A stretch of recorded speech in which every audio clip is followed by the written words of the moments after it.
Hello and welcome to Beyond. My name's Nathan Batcher and I'm going to be your host for today. So before I begin, I'm just going to read through a brief disclaimer. Please feel free to read along as well. Beyond Trader LLC is strictly a research publishing firm. The information we publish is based on our opinions, plus our quantitative models, statistical and financial data, and independent research. This service is not registered with any financial regulatory agency, such as the SEC or any other organization or governmental body. But using our platform or our services, you acknowledge that we do not provide personalized recommendation or advice. Alternative asset classes are volatile investments and carry significant risk. Please do your own research before making any financial decisions. Okay, so this week I'm going to be having a look at our own indicators on our platform, and even though it's been a bit of a quiet week, things still look pretty good heading into the next week. So let's begin with our Biyond Atlas indicator, and let's see what's going on for Bitcoin and Ethereum at the moment. And we can see at the moment for Bitcoin, this indicator this week has been dropping still, although we haven't quite had the move up to follow that.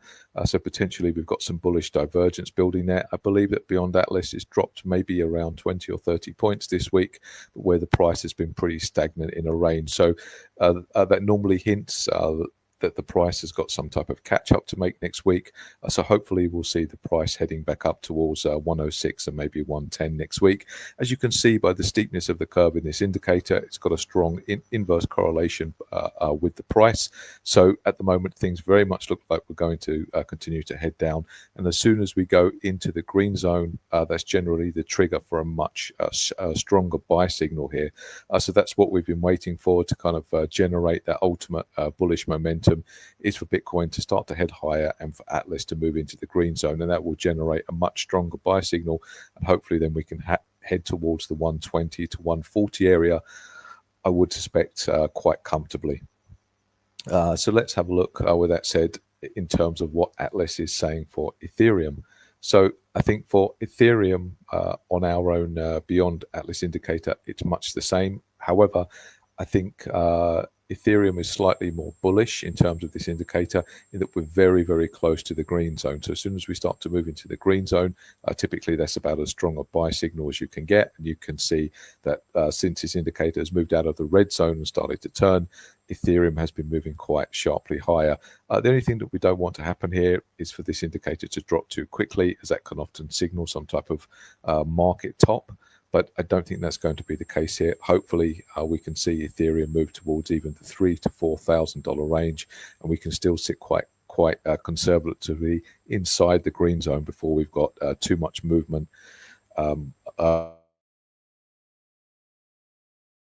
Midway zone of the green zone, and we can see that maybe by that time Ethereum will be close to its all-time high, or maybe even above it. So as things stand, it's dropping more steeply than Bitcoin, and that could indicate that Ethereum's got a little bit more bullish momentum behind it going into next week than Bitcoin. Having a look at our other flagship indicator, Beyond Vanguard. And again, it's been a bit of a frustrating trading week for Bitcoin, because we've got a strong green weekly buy signal, and we'll just have to flick on the weekly time frame there just to have a look at that a little bit more in depth. And you can see this week that the price has basically stalled. The indicator is currently showing a blue color, which means we should still be preparing for buy signal, but we haven't quite seen that momentum that we saw after the election, where we had three strong green candles in a row, and this week we've kind of stalled out.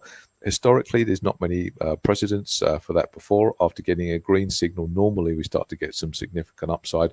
Hopefully we won't get too much consolidation here and then a pullback. And it was always, for me, a very strong sign that Atlas is also moving down and nearly in the green zone, and Vanguard is moving up. So hopefully those things will start to marry up together next week, and we'll get a strong bullish move higher.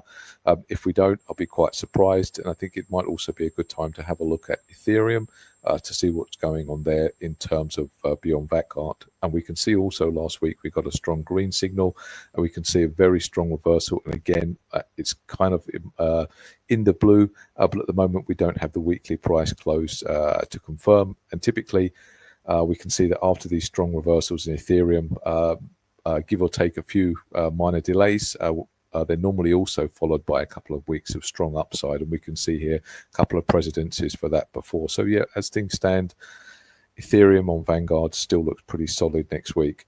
Having a look at another indicator, and that's the long versus short ratio, and we can see that traders are continuing to short Bitcoin. Given the inverse relationship with price, as long as that lasts, then we're confident that Bitcoin's going to go higher.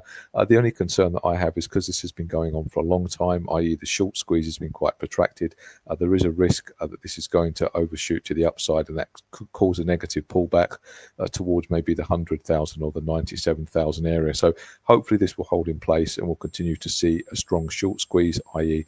helping the market moving higher. And we might as well take a look at Ethereum, how that's looking on the long to short ratio before we wrap things up here. And again, we can see that there's been an unusual amount of traders who have been trying to short Ethereum. It's not normally as severe as Bitcoin, I guess because of the staking element. But at the moment, we can see that there's some type of move higher, but we haven't really broke out the range there. And again, it's been quite a protracted short squeeze there. So hopefully we're going to continue to see the short squeeze last, and we can both see Ethereum and Bitcoin tracking what we expect to happen on both Biyond Vanguard and also Atlas. So yeah, that's about it for me this week. Hopefully we'll start to see things shift into higher gear for both Ethereum and Bitcoin. And this time, when we speak next week, hopefully we'll be seeing much higher prices for both. So yeah, thank you very much for joining me again, and I'll see you next week.